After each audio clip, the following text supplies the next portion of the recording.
మన దేశంలో సుమారు 10 కోట్ల మంది రైతులు పశువులను పెంచుతూ పాలు అమ్ముకుంటూ జీవిస్తున్నారు.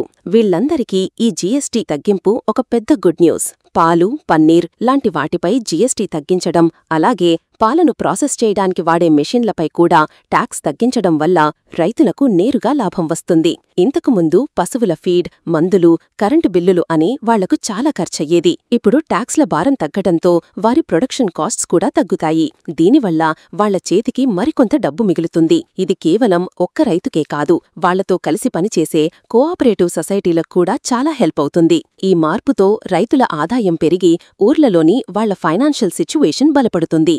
పంటలు పండించాలంటే రైతులకు ఎరువులు కంపల్సరీ. అయితే వాటి తయారీలో ఒక టెక్నికల్ సమస్య ఉండేది. సింపుల్గా చెప్పాలంటే ఎరువుల తయారీకి వాడే రా మెటీరియల్స్ పై ఎక్కువ ట్యాక్స్, పూర్తిగా తయారైన ఎరువుల మీద తక్కువ ట్యాక్స్ ఉండేది. దీనివల్ల కంపెనీలకు నష్టం వచ్చేది. వాళ్లు ఆ నష్టాన్ని భరించలేక ఎరువుల రేట్లు పెంచేవాళ్లు. ఇప్పుడు గవర్నమెంట్ ఈ సిస్టంను మార్చింది. ఈ మార్పు వల్ల ఇకపై ఎరువుల రేట్లు పెరగవు. ముఖ్యంగా పంట వేసే టైంలో రైతులకు ఎలాంటి టెన్షన్ లేకుండా సరైన టైంకి తక్కువ ధరకే ఎరువులు దొరుకుతాయి.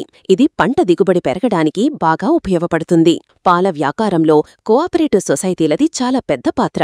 లక్షల మంది రైతులు కలిసికట్టుగా వీటిని నడుపుకుంటారు.